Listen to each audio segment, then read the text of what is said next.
Welcome to the Top 3 Online Marketing Strategies for New Attorneys, brought to you by the American Bar Association and the Martindale-Hubbell Legal Marketing Network.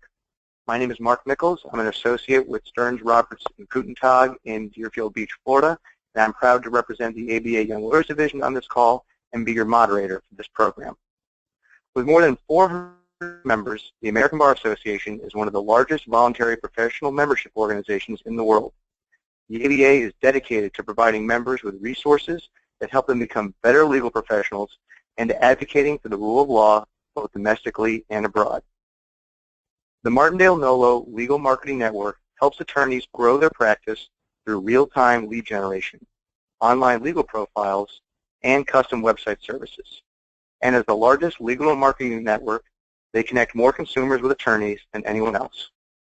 First, please allow me to introduce to you the panelists for today's program, beginning with Chelsea Langen, Vice President of Sales for Martindale-Hubbell, Madeline Xavier, Director of Trade Marketing for Martindale-Hubbell, Reza Torkzadeh, attorney with the Torkzadeh Law Firm, and finally, Ryan Beach, a bankruptcy attorney with the law offices of Ryan F. Beach, PLLC.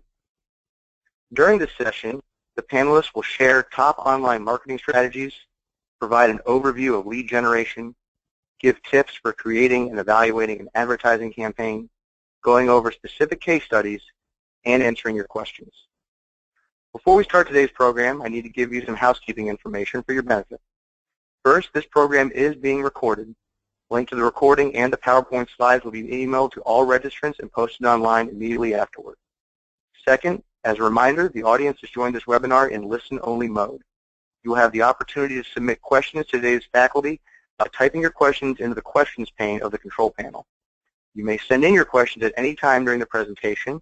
We will collect those and address them during the Q&A session at the end of the webinar and respond to any unanswered questions after the event. Now, let's get this program started. Chelsea?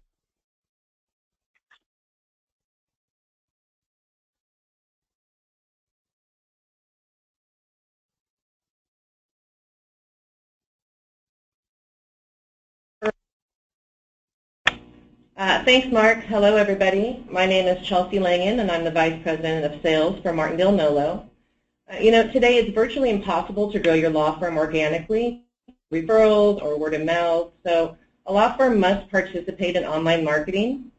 So today we're going to take a look at some of the online marketing options available and how your competition is using them.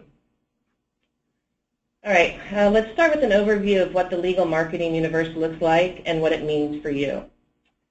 35% of consumers start their search for an attorney online, and that's a huge number. And Google's reporting that there's about 110 million searches for attorney-related keywords each month. And 1.3 million attorneys are competing for that business, and they're using various marketing efforts like search engine optimization, which is called SEO, search engine marketing, which is called SEM, lead generation programs, directories, and more. So ask yourself, how do you stand out from the crowd?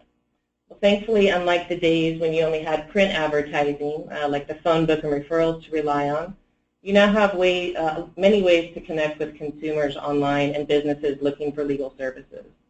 So why don't we go ahead and pause here for a moment and do a quick poll and let us know what your top 3 marketing efforts are. You should see a poll question towards the top right of your screen that provides some options. Options are lead generation, SEM, SEO, directories, and then other. And other could be comprised of things like print advertising, radio, and social media. So go ahead and select from the options there. We'll give everybody a couple more seconds to go ahead and respond. And once we get those responses, we're going to go ahead and put up the results and see what we find out. All right, we'll give it a couple more seconds here. Okay, let's go ahead and take a look.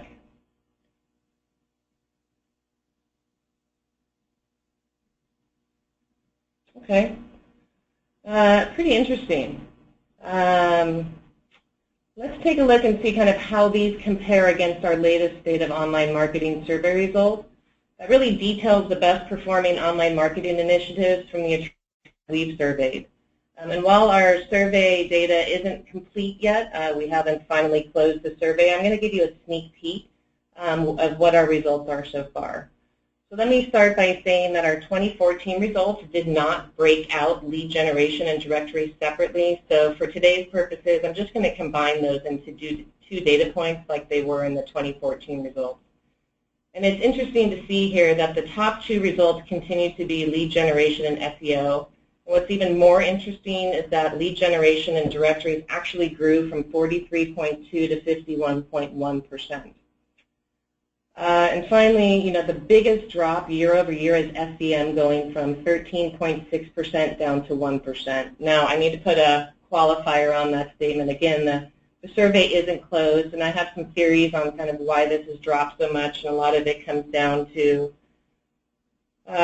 what the level of experience are for the recipients of those surveys. Some might be more established firms or less established firms or have more or less experience marketing their firms online. So it's going to be interesting to see what the final results are from this year's survey and then next year's to see if, is this a trend or an anomaly.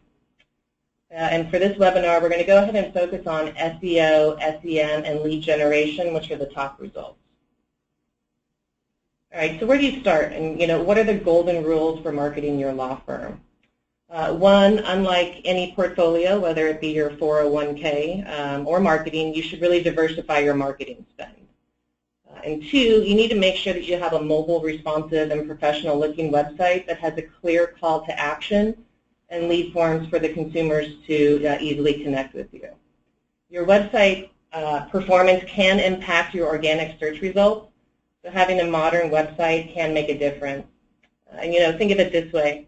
For those of you who do have a website, if your last website redesign is when Mad Men or The Big Bang Theory first aired, it's probably time for a refresh. And if you don't have a website yet, please start working on that immediately. It's not an option today, where 76% of the consumers search for an attorney online. 3, make sure you start out with a clear understanding of what your target cost per acquisition is and track your return on investment. And make sure to not forget to account for any time that it takes for you to manage your marketing efforts as well. And Madeline's going to be spending some more time on that. And finally, 4, make sure you have realistic expectations. The old saying goes, if it sounds too good to be true, it probably is. All right, let's dive into some of the most common ways people are connecting with legal professionals online today and start with SEO and SEM. Search engine optimization is more commonly called SEO. It's just really a technique that helps generate visitors to your website from organic listings on a search results page. So basically your SEO efforts help search engines rank your site higher than the millions of other sites in response to a search query. And search engine marketing, also called SEM, is paying for advertising on a search engine. Some people also refer to this as paid listings, pay-per-click advertising, cost per click, or CPC advertising. And many, most savvy attorneys are using both of these marketing efforts. However, while the names are similar, the time it takes to see the results, manage these programs, and costs are actually quite different. SEO is constantly evolving, and it isn't what it used to be. And why? Well, this is because we're dealing with people and really how they use the internet and what questions they ask and how they're going to go about finding the answers is what really matters most to modern-day SEO approaches. Today, consumers are searching more for terms that satisfy a question. So in turn, you need to adapt your SEO strategy to that as well. So while we can do a whole seminar on SEO tactics, today I'm going to stay pretty high level. SEO often takes 3 to 6 months to see any results, and basic SEO is required to be found in the search engines. So while basic SEO is really something that anybody can do themselves, advanced SEO is really needed in order to rank highly. And it's cost prohibitive for many law firms. It requires a large commitment by you or will require you to hire staff to manage it in-house or hire an external vendor. So while the clicks are free from Google, there is still a cost associated with it, especially if you're outsourcing your content creation. With SEM, the results are much faster. I kind of call this the instant gratification method.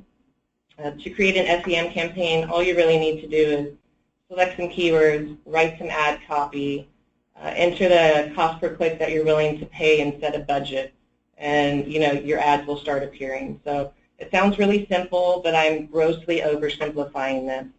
But it does show you how easy it is to get started. However, I need to warn you that, while this can be an effective channel for many, the cost per lead is actually quite a bit higher than, or it can be quite a bit higher than other marketing efforts.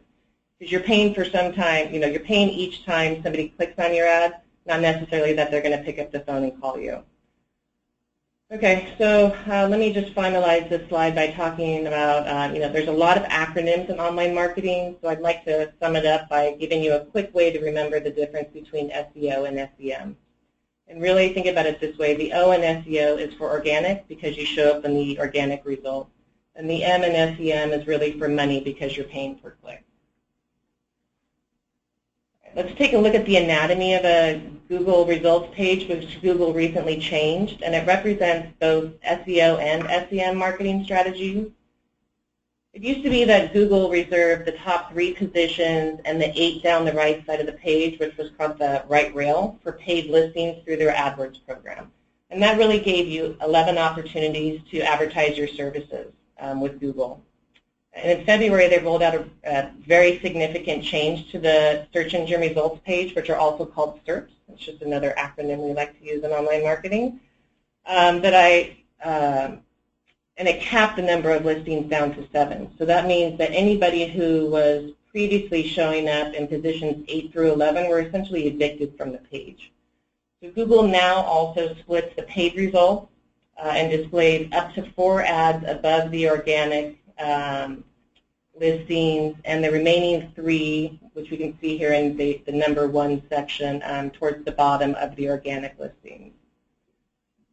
And then you still have the remaining 10 organic listings that can show up in between the 2 sections. What's not included in this screenshot is usually between the first paid section and the top of the organic listings. And that's called the local results, or the local 3-pack. And that really shows popular local businesses related to that search term. And it's part of your SEO strategy. So to get listed in that local 3-pack, you need to sign up for a My Business account, which used to be pushed through the Google+. And it's free, and it's really something that I suggest everybody do. It's very simple. So earlier I talked about basic SEO and that anybody can do it. And this is true. So here I'm just going to show you just some high level on what is basic SEO. So basic SEO is just a title for each of your web pages. We call it a title tag, and it's located in the HTML code of your website. And as you can see here, it's displayed on the top row of each search result. And here, the title of this one is called Average Attorney Fees and Chapter 7 Bankruptcy. Next is a meta description, and this is just basically a brief overview of what the page is about, and it's also located in the HTML code of your website. I encourage each of you, if you already have a website, to make sure to go and review these to see if they need updating. And if you're unsure how to do this, there's plenty of professional website designers that can help you. Next is a search-friendly URL, which not only makes it easier for the search engines to understand what your page is about, but it also makes it easy for the person who's scanning search results to quickly identify whether or not your page is relevant for them. Next is a heading tag, and this helps you divide up the content on the page. Kind of think of it as a paragraph header, if you want to think of it that way. And I'd also like to just make a little point out here that it's okay for your heading to match your title tag. And finally, don't forget to create internal links, which are just basically links to other relevant pages within your website. Finally, Google will bold any keywords in the search result that match the search term to which will in turn help improve your click-through rate. And click-through rate is one measure that Google uses to help refine their results. All right, SEM. So SEM is a quick way to get your firm promoted in those visible locations on the results page, really regardless of how relevant Google feels your website is for the search term entered. So like SEO, they're representing the results where they feel are the most relevant. SEM is a way for you to get in whether or not Google feels they're relevant. However, you may have to pay a hefty price to be there. So remember, SEM is generating visitors to your website from paid advertising. And if you remember that there's now 7 opportunities to show up on any page. So your ranking is based on 2 things. The price that you're willing to pay and how many people click on your ad. So, remember, Google's not making any money by displaying your ad. They're only making money when somebody actually clicks on it. So they have a vested interest in maximizing that real estate on their search result page to make sure that they're making the most from any visitor. So before you start, make sure you have a clear understanding of your website's visitor to lead conversion percent, and what your target cost per acquisition is. And finally, make sure you set a budget. SEM can get very expensive very quickly. And while there's some great keyword prices out there, the average costs are still somewhere between $10 and $100 per click. And finally, with the reduction of the number of ads per page, no one's really sure where the keyword prices are going to go yet. But some of the attorneys that I've talked to have shared with me that while they were expecting their CPCs to go up, they haven't really seen any quantifiable differences in their campaigns yet. But others have also shared that they're starting to see some margin pressure now that they're having to try and bid at least in position 4 or higher. Okay, so I'd like to end my segment with some recently published keyword prices. It's not going to surprise many of you that legal keywords are the most expensive, and prices for the same keyword can vary by search engine. So I'd like you to ask yourself, would you be willing to pay Google $47 to have the opportunity for somebody to click through your ad and visit your website while they're searching for the term attorney? Or $450 if you're an Orange County personal injury attorney who are looking for accident victims? All right, thanks for your time. I'm going to go ahead and turn this over to Madeline, and she's going to break down the differences between lead generation and directory services. Welcome, Madeline. Hi, everyone. Thanks, Chelsea. My name is Madeline Zager. I'm the Director of Trade Marketing at Martindale-Hubbell. And like Chelsea said, SEO and SEM are definitely important. Make sure that you take the necessary steps to do the basic things for those two marketing strategies. But these approaches take anywhere from 3 to 6 months to take effect. That is to start generating leads for you and your client, hopefully. So my question to all of you is, what do you do in the meantime? Do you wait and pray for business? I say not. And so today I want to talk with you about some services that are going to help you generate the volume of leads you need to start generating business a little bit faster, and especially that capture market share that you may not already be capturing. I hear from a lot of attorneys that say that they get referrals, and that's great. You want to keep on getting those referrals. You want to be able to do the networking it takes to get them. But eventually those referrals are going to get exhausted. And so lead generation and directories, you need both of these to start getting some additional leads in while those services are working for you in the background. So let's talk a little bit about how both of these services get the leads that they sell to you. There are 4 basic ways they do this, either through organic searches, AdWords or other SEM, as Chelsea mentioned, or they may buy leads from what we call affiliates or other companies. And then lastly, people actually come to the directory sites and look for information or lawyers. So here's an organic example whereby someone is looking for information about their first DUI conviction. If they click on the article as it shows up in the search results here, they'll come to a NOLA site which shows the article. So they can read the article, or in what we find is that when people are researching information about a particular case, they might actually want to contact an attorney. So we provide them here with an opportunity to fill out a form and submit it, whereby they get information about the lawyers directly. They can also click on the link up here that says Find a Lawyer, and that'll take them to a directory whereby they can search and contact a lawyer on their own. Let's talk about what you're actually buying when you employ a lead generation service. You're buying the leads from consumers requesting or needing actual legal help. So each lead fills out a form with information, and basically you receive that information. There are 2 types of leads that you can buy into. Some services sell shared leads, that is, one lead gets distributed to multiple attorneys, or an exclusive lead, which is what it sounds like, one lead to one attorney. There are also different fee structures that they charge you by. One of the more common ones is a pay per lead. So you pay only for the leads that you actually get. But others are flat rate, which are you pay for a certain number of leads or for a number of leads over a certain period of time. And then lastly, pay particular attention to the contract that you're signing. I can't tell you how many times I hear about attorneys signing contracts, believe it or not, that they're not really aware that they've now committed to a multi-year contract. I'm not saying that that's necessarily bad, but I just want to make sure that you know what you're actually signing up for.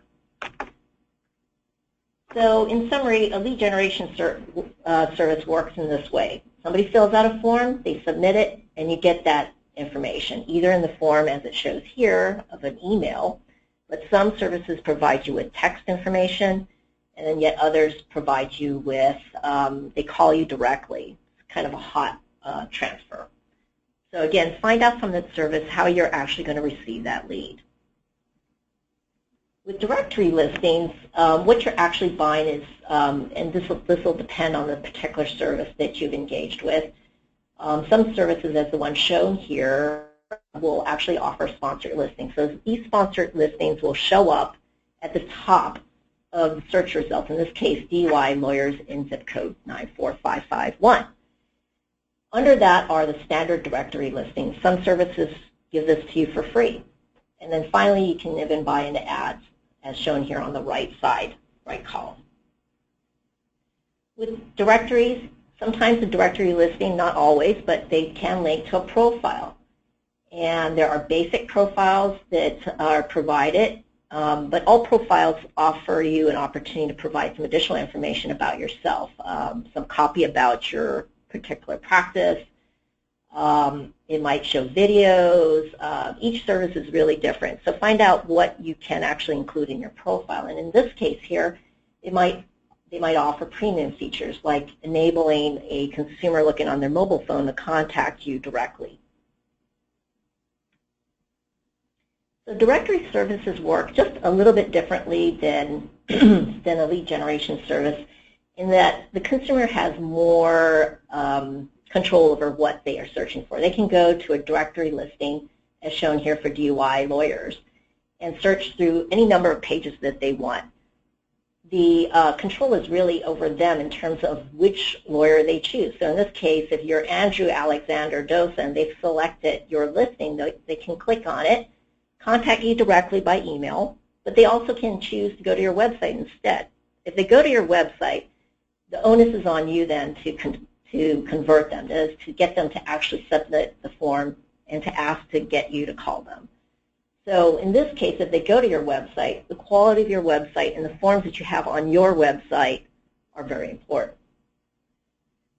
Directory services tend to charge in a variety of ways. One is cost per click, searches, or number of visits. So again, find out what you're actually being charged for, because all of these are different kind of metrics, as I'll show in a few minutes here. So let's say that you engage a lead generation service, or for that matter, start an SEM campaign.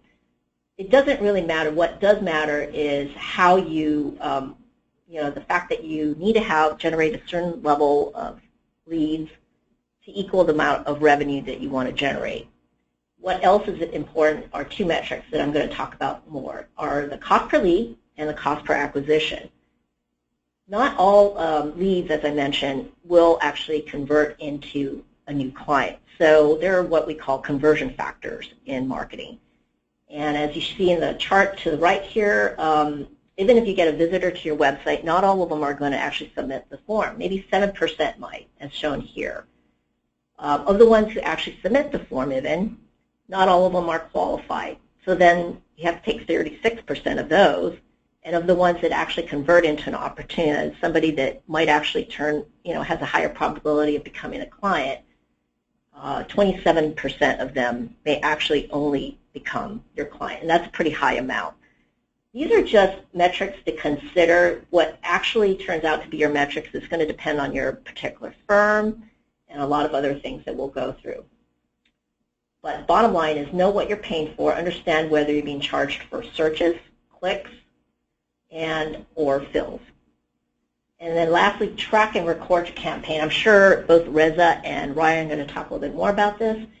Whether it's through a CRM like Salesforce or a simple Excel spreadsheet, you want to make sure that you document all the leads that you're actually getting out of this campaign.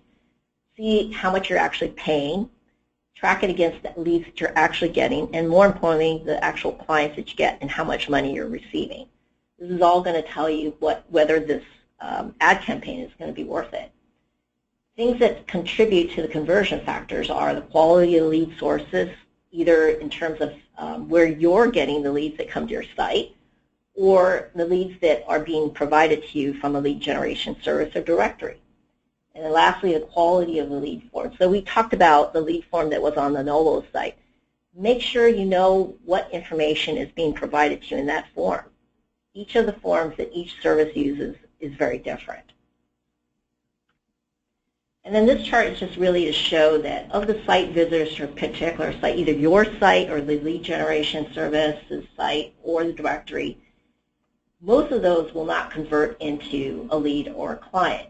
A very small percentage of them actually convert to a client. So know information about that particular service, what volume of visitors they get on a monthly basis, the searches that come through specific to your practice area, page views, whatever it is, the criteria that they're using to charge you by, and know what the click-through rate is.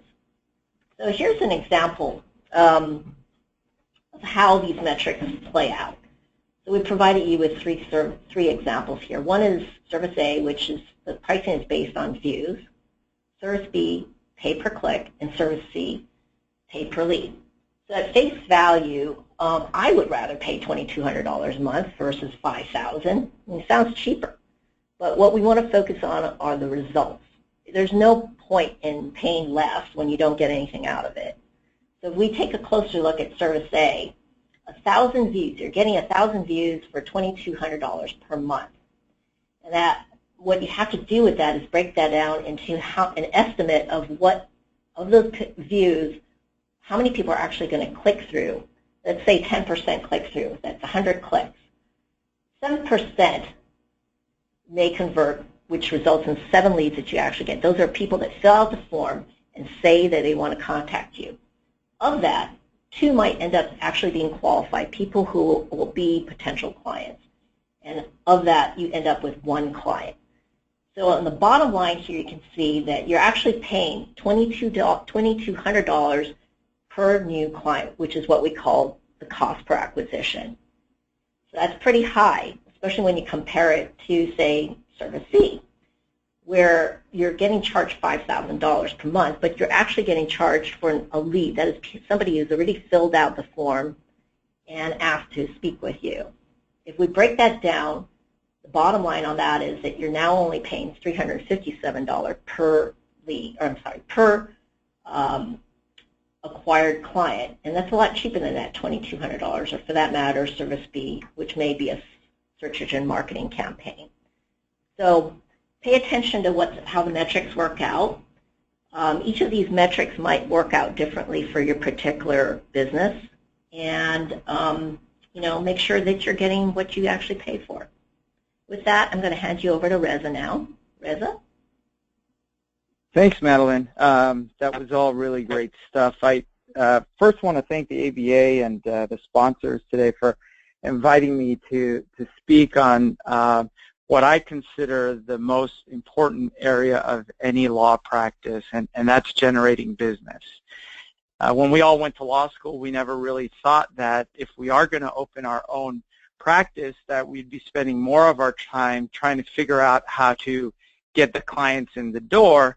And so I think I want to also congratulate all the solos for taking this exciting challenge and this exciting road to being a business owner and an entrepreneur. And it's one of the most exciting combinations to be a practicing attorney and entrepreneur that I can imagine.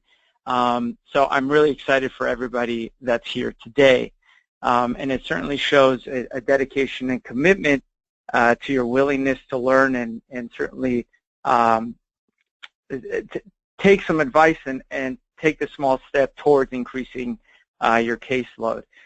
So I just briefly want to talk about what Chelsea mentioned about having a website. So if you don't have one, just get off of this webinar and pick up the phone and figure out how to get one, because that is your foundation for online marketing. Without having a website that's effective, you really will be wasting any time trying to use any of the SEO or SEM features that are one of the critical channels for online advertising. So go get yourself a really good website. And when I talk about really good website, I really mean that the calls to action need to be very clear. The web forms need to be very clear. Chelsea mentioned responsive. And what that basically means is a responsive website will be a website that works on all devices. So whether it's a cell phone or a tablet or a desktop computer, the website looks and functions properly across all devices. So you want to make sure that the website you do get is responsive. And certainly SEO has been evolving. And I think what we see in our practice is that more than half of our traffic now is coming from mobile service. So most people are not pull out their phones and they do a quick search. So you want to make sure that you're focusing on mobile just as much as you would be focusing on desktop website. Madeline had a really funny slide. It said, "Pray for business." So I thought that was really funny, because you'd be surprised, but there are a lot of our colleagues who do that, who wait around and are trying to figure out when and where their next case is going to come from. But you know, you will have a lot of competitors who do take the initiative and use all of the channels that Madeline discussed, and they really are willing to test and explore other options and discover new lead channels to bring in the new cases. And I'll tell you, because we've tried most, if not all, of the lead sources that Madeline discussed, and they all do work in some degree or another. Madeline also talked about briefly tracking, and that is one of the most critical elements to your marketing campaign, is being able to track, A, where your leads are coming from, B, what it costs to get each one of those leads, and C, whether or not the return on your investment was worth it.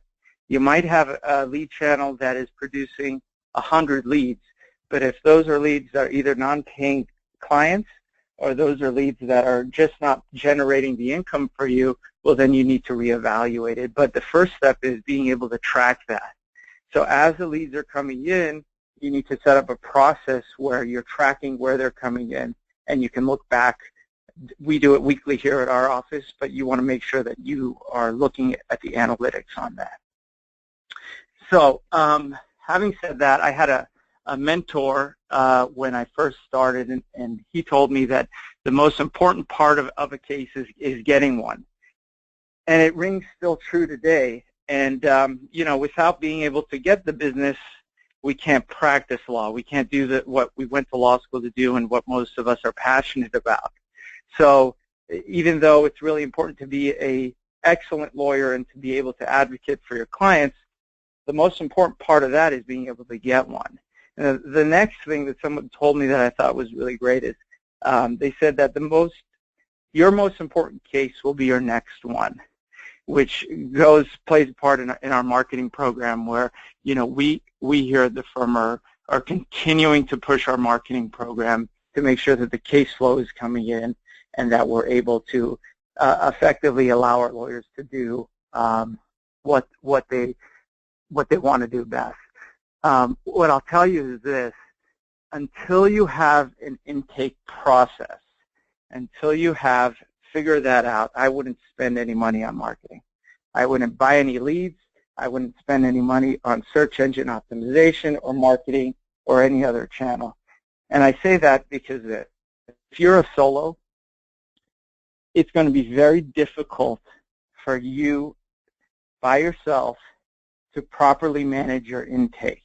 Now, it's great if you can do it, but if you're spending money and you're getting 4 or 5 or 10 leads a day or whatever that number may be, and you're not able to properly follow up on those leads, properly spend the time to evaluate them, then chances are you're throwing money out the window. So I encourage you to spend some time and resources to figure out your own process that works for you, but that gives you the ability to properly and effectively do your intake with every potential client.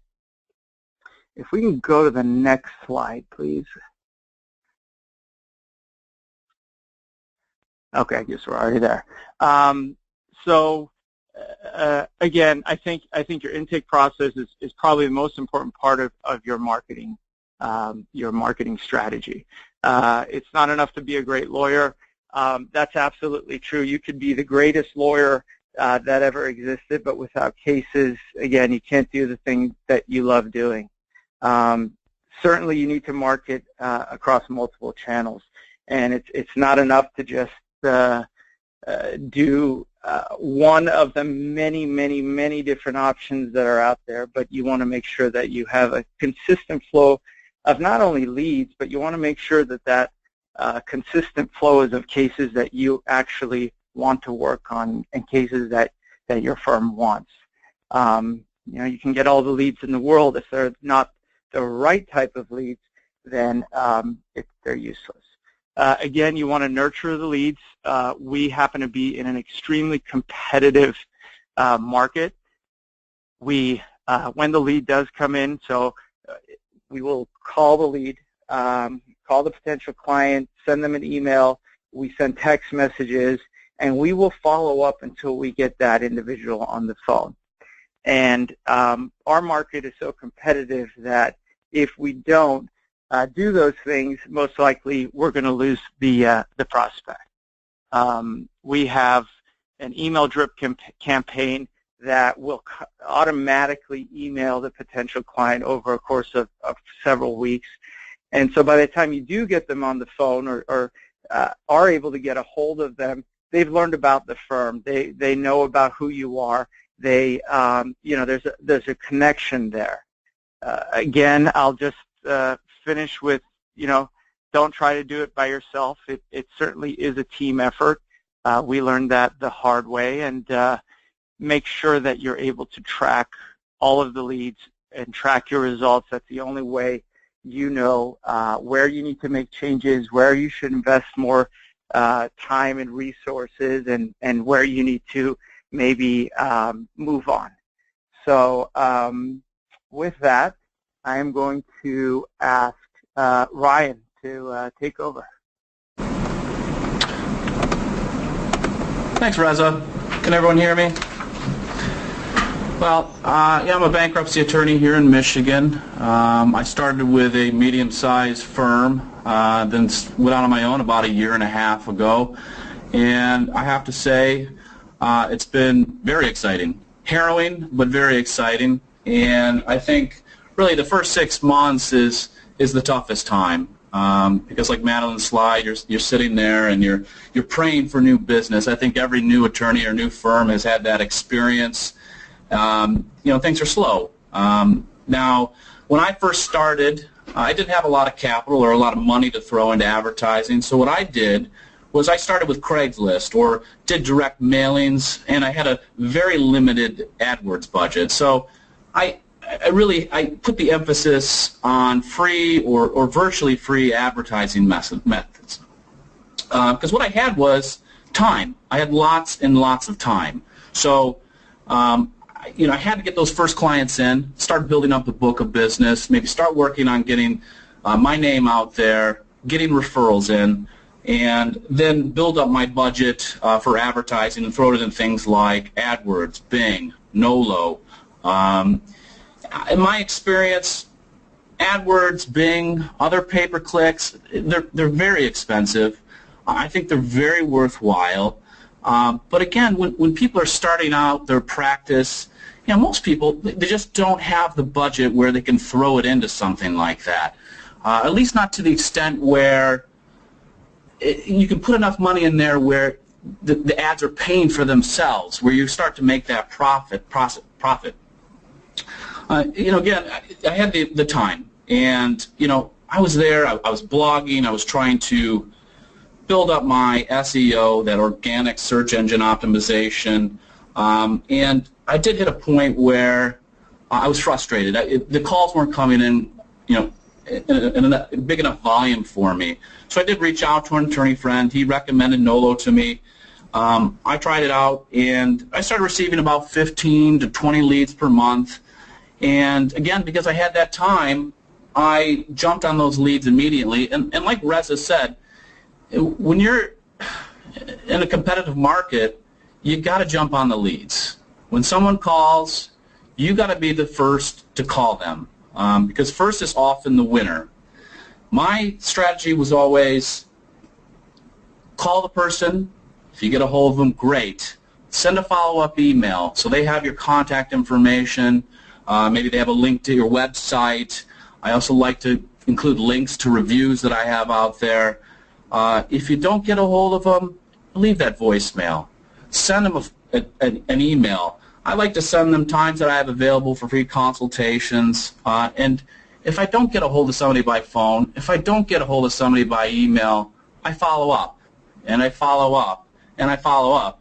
And, you may feel like a pest doing it, but it's what it takes. You have to be persistent. There is a way to keep contacting somebody in a way that's not so annoying, but in a professional manner. And I think finding that balance is important. And, given my clientele, I know how they are. Whatever type of law that you're doing or you're trying to do, you always got to step back and ask yourself, who are my clients? How do I need to approach these people? My clientele, I know that they need a little encouragement, maybe a little hand-holding, so the follow-ups, maybe providing information, getting them maybe to feel more comfortable about the process, getting them in, I think is very, very important. Now, advice for those that are just starting up, I think it's been said, but I think it needs to be said again, you need multiple advertisement methods. You can't just rely on one. You got to get your name out there in several different ways. And I think you need to utilize as many free advertising methods as you can, because again, when you're starting up, you just don't have the capital to throw into some of the more expensive advertising methods. Leads, great low-cost method of getting clients, but you got to jump on them as fast as you can. First call, again, is often the winner, and you got to be persistent without being an annoying pest. You got to follow up. You got to show that you have the time to answer questions and provide the support that these people are looking for. And the other thing I would say is that if the leads have legal questions in them or issues that pop out inside those leads, you need to address them. Show the potential client that you understand their issues and you know how to fix them. You can send them emails, generic emails, but they may be getting tons of emails from other attorneys that look just the same. So if you can make your email stand out, I think that's going to go a long way. And again, following up with the clients, especially at the end of the process, is a great thing too. Making sure that you get those reviews, because what I found is that there's a lot of attorneys out there, but people call me because of the reviews that I have out there. So, don't just drop these people after you've gotten them as a client, you filed their case. Keep following up, maintain that relationship, and follow up at the end and ask them for a nice review. It'll really go a long way. And now I think I'm going to hand it over to the next speaker. Thank you, Ryan. We appreciate the time, not just from you, but from all of our panelists. And I want to thank the participants of this teleconference, because we've gotten a lot of good questions, which I'm going to try and moderate the questions and direct them to who they're going to. And our first question I'm going to direct to our solos, and I think Ryan can answer it first, and then Reza. What are your thoughts about hiring a marketing or ad agency as opposed to doing the marketing and advertising on your own? Well, that sounds expensive. So I think doing something like that really depends on where you are as a firm. If you're first starting out, I don't think that's a worthwhile thing to do. I think you can do a lot of this stuff on your own. Again, I think with the time that you have when you first launch yourself, there's so many things that you can go out there and do to get your name out there and try to come up with potential clients. So I think that's something that you probably want to look a little bit further down the line, and maybe Reza can speak about that. Yeah, no, Ryan, I think that's good advice, and I agree with you. I think that at the outset, it may be cost prohibitive for you to do that, especially just starting out. There are better places to spend your resources. So I'm not saying don't do it, but I think I agree with Ryan that maybe that's something you certainly would want to look at down the line.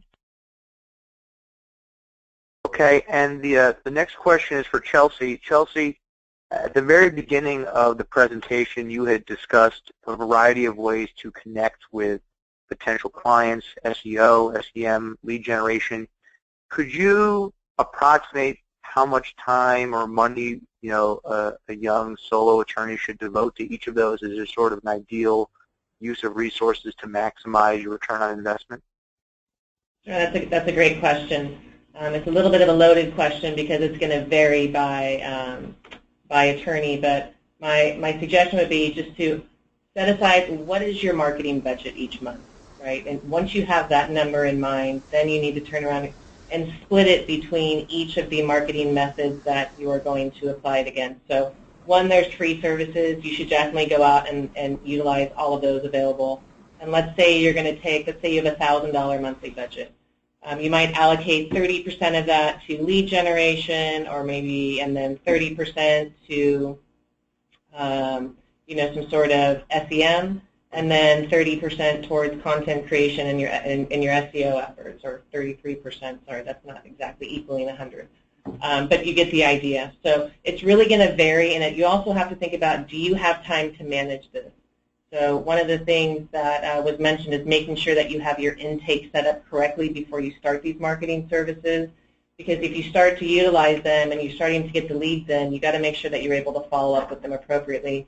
And I'll point out that a lot of the attorneys that I work with, it may not be the attorney who is the individual who's reaching out initially, especially if they're in court. They may assign their receptionist or somebody else who's in the office just to do that initial intake and schedule the appointment to get in, just so they can make that connection with the consumer. So I think it's going to vary. I think you need to look at your time, and I'd love to hear some additional feedback with Ryan and Reza on anything else you'd like to add. This is Reza. I think you're absolutely right. I think a lot of the focus should be placed on the intake process, especially when the volume of leads increases and you're running around doing all our lawyerly stuff.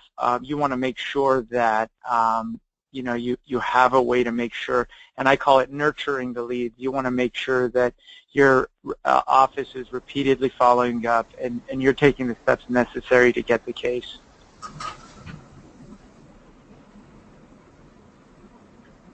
Anything else you guys would like to add? If not, we can move on to the next question. One other thing about the, I'm sorry, Chelsea, about the ad agency, which was a really good question. So a lot of the internet and marketing stuff may be very technical.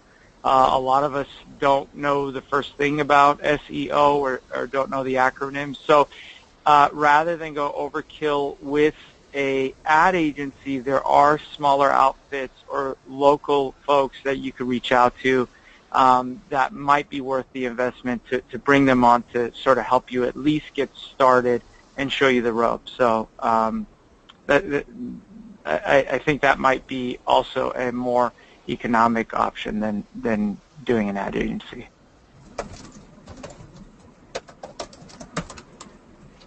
All right, so the next question is for Madeline. Madeline, this is a two-part question, and the participant asks, how do I get the most return for my marketing dollar, and what form of online marketing gives the biggest bang for the buck?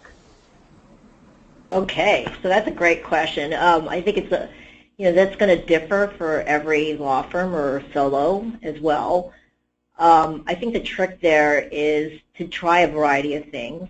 I think you hear that over and over from us. but to evaluate them as you go and maybe take on one service at a time. So say, for example, you're starting with the freebie stuff. That's a no-brainer. Then move on to adding search engine marketing or lead generation and evaluate the results that you get. So this is how you're going to figure out which one's going to be the most effective for you and your firm. From there, just keeping the ones basically that work best and getting rid of some of the ones that don't. And I think I'd like to add in, this isn't a set it and forget it kind of strategy. Marketing is something that you've got to constantly keep an eye on and constantly evaluate. What might be working one month maybe, is a little bit slower the following month. But overall, you need to look at it from your overall return on investment, and then adjust your marketing dollars as you get your results. Mm-hmm. Okay, another question for Reza and Ryan, and we'll start with Reza this time first. What of your marketing efforts have produced the most paying clients, and which are the ones that you've tried and have been unsuccessful? So for us, we are a contingency firm only, so we do personal injury cases. So we don't have paying clients. But I'll tell you, as Chelsea and Madeline were saying, the Internet is evolving. So when we first started out with our online marketing, I think the most effective was the organic rankings in the search engines. And when everybody started jumping in onto online marketing, that died down a little bit. And then I think pay-per-click was effective for a very long time and then became cost prohibitive. So I think it's all evolved. I would say the most effective for us now are lead generation services that we've been discussing. But it's changed so much. You think about the time when lawyers used to advertise in the yellow pages and on TV, and those used to be the two main advertising channels, and most lawyers I know now are out of both of those avenues of marketing. So I think you definitely need to keep an eye on it, and that is why it's so important to make sure that you're tracking and you're getting the data that you need to make sure that if one advertising channel does start to dip, then you can move your resources to another one, because it is and can be very expensive. This is Ryan again. In my experience, AdWords and lead generation are my top client generators. So AdWords again is very expensive, but it more than pays for itself. Lead generation, Nolo, for me has been a lot less expensive, and it way more than pays for itself. I think Reza makes a really good point about tracking. Again, that's so important, tracking where your clients are coming from. I think you should, don't be shy about asking, how people heard about you when they call you, or when they come into your office. If you have a form that you fill out with people when they sit down with you, or that you have them fill it out when they sit in your waiting room, you should have something on there that says, how did you hear about us? Try to, at every step, try to make sure you get that somewhere, so that at the end of the month, when you're evaluating how these things are going for you, you have something to measure it by. Because it can be very easy to forget to ask something like that or track something like that. You can get excited when somebody walks through your door and wants to pay you money, but make sure you track it, and make sure you're using a lot of multiple sources for advertising. Okay, Ryan, we had gotten a specific question for you, and the question was, what was your approximate monthly budget on lead generation when you first started out? Oh, I think it was, for specific lead generation, I think I was spending approximately $300 to $400 per month on average. And when I first started with leads, I didn't start that initially. At the start, I was just using pay-per-click services. And at the very start, for the first few months, I was only paying maybe $250 to $500 per month until I got got ramped up. Okay, another question for Reza. Reza, how much time should be devoted to marketing on a weekly basis? What have you found is the optimal amount of time?